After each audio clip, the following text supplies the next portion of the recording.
Afternoon, kids. How y'all doing? This is Mr. Shaw.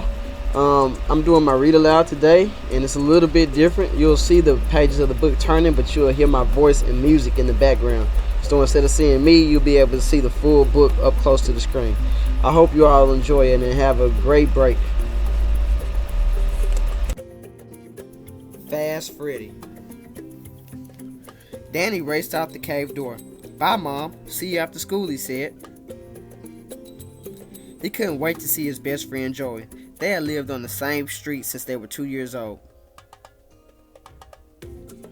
"I love Miss Mermaid. She's the best teacher," Danny said to Joey as they got on the submarine school bus. "Yeah, she's so nice and smells good," replied Joey. Danny took his seat in class and looked up to see a funny-looking kid next to Miss Mermaid. "This is our new student," she announced to the class. "His name is Freddy.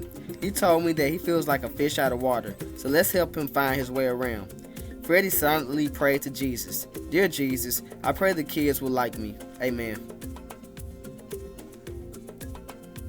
At recess, Freddy sat alone underneath the hidden reef ledge. "Look, Joey," Danny said. "Freddy has the head of a shark and the body of an octopus." "Yeah," said Joey. "I've never seen anyone like him before. Let's go talk to him." Danny and Joey swam over to Freddy. Freddy looked sad. "You look kind of weird," snickered Danny. The sea kids on the playground started to laugh. Poor Freddy looked like he was going to cry. Just then, Miss Mermaid said, "Recess is over. Let's come inside." All of the sea kids swam inside, sitting as far away from Freddy as they could. Freddy just stared at the floor. He knew that everyone was looking at him. Miss Mermaid stood at the front of the room, not smiling. "Making fun of someone just because he's different isn't nice," she said. "I'm a mermaid. I'm half human and half fish. Don't you like me?" "We love you," shouted Joey. Mr. Seahorse, the janitor, spoke up. "Seahorses are different too. The mother seahorse places her babies in the father's pouch. The babies stay there until they're ready to be born. See, I'm not chubby. I've got babies in my belly." All the sea kids laughed. Miss Mermaid said, "Being different can be very cool." Then Freddy said, "I can swim fast like a shark. I'm also strong like an octopus. In my old school, I was the fastest swimmer and the strongest wrestler." Danny said, "Maybe you could be on our Catfish Cruisers swim team and help us become the champions." "Yeah," said Joey. "The Barracudas from the Sea Creature School win every year. Maybe this year we can win it." The next week, Freddy joined the swim team. Every day at practice, he worked hard and he made many friends. He also helped the Catfish Cruisers win all of their races. Meanwhile, the Barracudas won all of their races too. Marcus, their fastest swimmer, swam the halls with his head held high. He thought no one could beat him. "Marcus, you're gonna crush those Catfish Cruisers," said his coach. "Marcus, Marcus, forget the rest. Marcus, Marcus, he's the best," shouted his teammates. Each school put up posters and held pep rallies, waiting for the race of the year between the Catfish Cruisers and the Barracudas. It was the day of the championship race.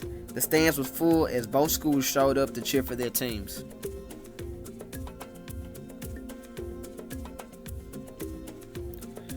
The teams will swim 5 races, Coach Crab announced. The school that wins the most races will win the championship. The Barracudas won the first and third races, while the Catfish Cruisers won the second and fourth. The last race would determine who would be the champions, and it was between the two best swimmers, Freddy and Marcus. Coach Crab blew his whistle. Marcus took off like a rocket, leaving a cloud of sand behind him. "See you later, slowpoke," Marcus said to Freddy. Then Freddy took off after him. "Why did Freddy give Marcus a head start?" asked Joey. "I hope he knows what he's doing," replied Danny. Freddy was behind Marcus, but as they turned the corner, Freddy could hear his teammates shout, "Faster, faster, Freddy, you can do it." Freddy had a burst of energy and was now ahead of Marcus. Freddy zoomed over the finish line, his octopus arms waving in victory. The Catfish Cruisers had won the championship for the very first time. The Sea kids from Blue Ocean School raced towards Freddy. "You did it," they cheered.